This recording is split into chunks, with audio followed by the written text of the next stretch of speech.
पर नजर रखूंगा। अगले दिन लिन फैन और सू युयान जिंगन डिस्ट्रिक्ट में एक ऑफिस स्पेस देखने गए। ये एक पुरानी पर वेल मेंटेन्ड बिल्डिंग का 4th फ्लोर था। रेंट रीजनेबल था और लिन फैन का प्लान था कि पहले यहां से पैसा मल्टीप्लाई किया जाए, फिर किसी बड़ी जगह शिफ्ट होंगे। लेकिन जब वो कॉन्ट्रैक्ट साइन करने वाले था, तभी प्रॉपर्टी ब्रोकर को एक कॉल आई। ब्रोकर का चेहरा पेल पड़ गया। उसने फोन रखा और लिन फैन की तरफ ऑकवर्ड नजर से देखा। Mister Lin, I am so sorry, हम ये स्पेस आपको रेंट पर नहीं दे सकते। ब्रोकर ने कॉन्ट्रैक्ट वापस खींचते हुए कहा। सू युयान की भौहें चढ़ गई। क्यों? हम एडवांस डिपॉजिट डीन को तैयार है। कॉन्ट्रैक्ट फाइनल हो चुका था। ब्रोकर ने पसीना पोंछा। मुझे ऊपर से ऑर्डर्स आए हैं। किसी बहुत पावरफुल इंसान ने कहा है कि लिन फैन नाम के किसी भी व्यक्ति को इस डिस्ट्रिक्ट में कोई कमर्शियल स्पेस ना दी जाए। प्लीज मेरी मजबूरी समझिए। मैं गो फैमिली के कॉन्टैक्ट से पंगा नहीं ले सकता। लिन फैन को तुरंत समझ आ गया। गुचेन, वो लड़का सच में दारा हुआ था। सू युयान गुस्से में आने ही वाली थी, पर लिन फैन ने हाथ उठाकर उसे शांत किया। कोई बात नहीं, लिन फैन ने काम आवाज में कहा। अगर कोई अपना नुकसान खुद करवाना चाहता है तो मैं क्या कर सकता हूं? बिल्डिंग से बाहर आकर सू युयान ने माफी मांगी। सॉरी बॉस, मेरी वजह से टाइम वेस्ट हुआ। मैं दूसरे डिस्ट्रिक्ट्स में देखती हूँ जहां को फैमिली का इन्फ्लुएंस कम हो। जरूरत नहीं, लिन फैन ने रास्ते के उस पार देखते हुए कहा। वहां एक अजीब सी आधी बनी हुई कमर्शियल बिल्डिंग खाली थी। पता चल रहा था कि डेवलपर के पास पैसे खत्म हो गए थे और कंस्ट्रक्शन रुकी हुई थी। आसपास का एरिया थोड़ा सुनसान था। लिन फैन ने अपनी skill eye of investment activate की। Target abandoned Mingsing commercial complex. Current value 4 million RMB. Distressed asset.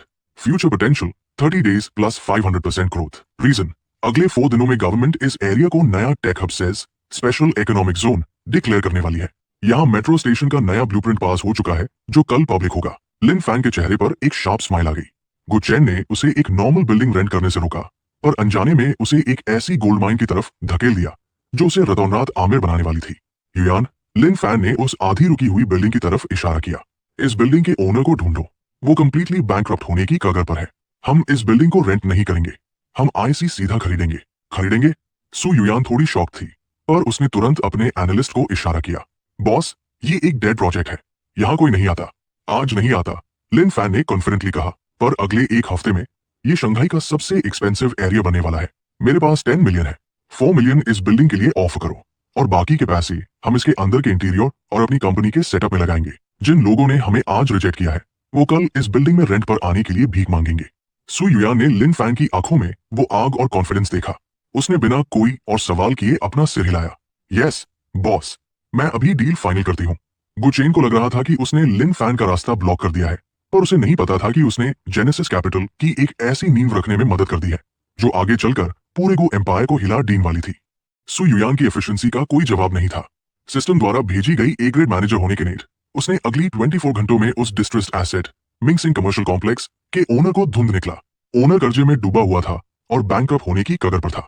जैब सू युयान ने उसे 4 मिलियन रोनमिनबी कैश का ऑफर दिया तो ओनर ने बिना सोचे समझे कॉन्ट्रैक्ट साइन कर दिए। यूज लगा कि इस डेड प्रोजेक्ट को खरीद कर लिन फैन ने अपनी जिंदगी की सबसे बड़ी गलती की है और वो खुद इस बोझ से मुक्त हो गया। लेकिन लिन फैन को सच्चाई पता थी। कॉन्ट्रैक्ट साइन होते ही उसके दिमाग में सिस्टम की मैकेनिकल आवाज गूंजी। डिंग, होस्ट ने अपनी पहली रियल एस्टेट प्रॉपर्टी खरीद ली है। कंपनी जेनेसिस कैपिटल का सेटअप कंप्लीट हुआ। Reward 5 million yuan, 5 million renminbi. Capital startup task level 1 reward जो पहले पेंडिंग था अब एक्टिव प्रॉपर्टी होन पावर मर्ज हो गया, plus basic skill upgrade. Lin Fan का बैंक बैलेंस अब 11 मिलियन रोनमिनबी हो गया था। 10M initial plus 5M reward 4M property purchase. Property मिलते ही लिन फैन ने बाकी बचे पैसे रिनोवेशंस और कंपनी सेटअप में लगाना शुरू कर दिया। ये ग्रोथ स्लो एंड डिटेल्ड होने वाली थी।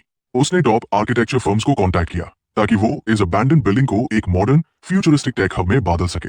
3 दिन बाद पूरा जिंगन डिस्ट्रिक्ट एक खबर से हिल गया।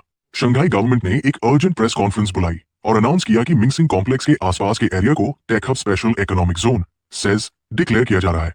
साथ ही वहां के नए मेट्रो स्टेशन का ब्लूप्रिंट भी पब्लिक हो गया जिसका एंट्रेंस जेनेसिस कैपिटल की बिल्डिंग से सिर्फ 100 मीटर की दूरी पर बनने वाला था।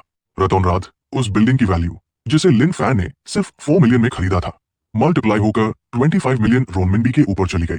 ब्रोकर जो पहले लिन फैन को मना कर रहा था वो अब अपने बाल नोच रहा था। गुचेन जब ये खबर सुनी तो उसने गुस्से में अपने आलीशान ऑफिस का कांच का मेज तोड़ दिया। उसने लिन फैन को रोकने की कोशिश की थी, पर अनजाने में उसे एक ऐसी गोल्ड माइन दिलवा दी थी जिसकी उम्मीद किसी को नहीं थी। ये कैसे हो सकता है? उस कचरे को ये इन्फॉर्मेशन कहां से मिली? जरूरत कोई ना कोई गु फैमिली के कॉन्टैक्ट्स को लीक कर रहा है। गुचेन गुस्से से पागलों की तरह चिल्ला रहा था। यूज अब लिन फैन से और ज्यादा डर लगने लगा था। जेनेसिस कैपिटल की बिल्डिंग का रेनोवेशन काम जोर शोर से चल रहा था और लिन फैन ने एक फ्लोर टेम्पररी ओपन कर दिया था। सू युयान ने 20 नए टैलेंटेड एनालिस्ट्स और लॉयर्स को हायर किया जो ए ग्रेड मैनेजमेंट टीम के नीचे काम करने के लिए रेडी था। स्टार्टअप अब लो लेवल से ग्रो करना शुरू कर रहा था। लिन फैन ने अपनी पहली ऑफिशियल मीटिंग बुलाई। सू युयान ने टैबलेट पर रिपोर्ट्स ओपन किए। बॉस, प्रॉपर्टी की वैल्यू इस अनाउंसमेंट के बाद बहुत बढ़ गई है। बहुत सारी बड़ी टेक कंपनीज हमें रेंट के लिए कॉन्टैक्ट कर रही है। रेनोवेशन कंप्लीट होते ही हमारा रेंटल यील्ड शंघाई में टॉप आर होगा। लिन फैन ने अपने हाथ फोल्डर पर रखे। ठीक है, पार प्रॉपर्टी रेंट पर देना हमारा मेन बिजनेस नहीं है, हमें इन्वेस्टमेंट फर्म बनाना है। मुझे स्टार्टअप कंपनीज ढूंढनी है जिनमें हाई पोटेंशियल हो। तभी उसके दिमाग में सिस्टम की वार्निंग स्क्रीन ब्राइट हो गई। Ding, new task triggered, the first strategic investment dot details. अगले 48 घंटों में एक ऐसी इमर्जिंग कंपनी में मिनिमम 5 मिलियन RMB इन्वेस्ट करें जिसकी फ्यूचर ग्रोथ मिनिमम 300% हो। Dot condition, investment direct competitor या को फैमिली के डायरेक्ट इंटरेस्ट से लिंक होनी चाहिए। Dot reward 50 million yuan, 50 million RMB, capital plus advanced skill eye of truth. Dot Lin Fan की आंखें छोटी हो गई। ये टास्क मुश्किल था। यूज 5 मिलियन इन्वेस्ट करने थे, बहुत कम वक्त था और 300% ग्रोथ गारंटीड होनी चाहिए थी। और कंडीशन ये थी कि वो इन्वेस्टमेंट को फैमिली या गो चेन के किसी प्रोजेक्ट को टारगेट करे। युयान, लिन फैन ने कामली कहा, शंघाई में अभी सबसे बड़ा गेमिंग टेक प्रोजेक्ट कौन सा चल रहा है जिसकी फंडिंग में एक गो फैमिली इंटरेस्टेड हो? सू युयान ने कुछ देर सर्च किया। बॉस, क्लाउड टेक कॉर्प है। वो एक रेवोल्यूशनरी क्लाउड कंप्यूटिंग एल्गोरिदम पर काम कर रहे हैं। उन्हें सीरीज ऑफ फंडिंग चाहिए। उनकी टेक्नोलॉजी गो मीडिया ग्रुप के स्ट्रीमिंग प्लेटफॉर्म्स के लिए बहुत जरूरी है। गुचेन खुद इस डील को हैंडल कर रहा है और वो इस एल्गोरिदम को कंप्लीट कंट्रोल में लेना चाहता है। करेक्ट। लिन फैन के होंठों पर एक प्रेडेटरी स्माइल आ गई। गुचेन को इस डील में सबसे ज्यादा मजा इसी बात का आ रहा होगा कि वो इस टेक्नोलॉजी को मोनोपोलिस करेगा। तो हम क्या करेंगे?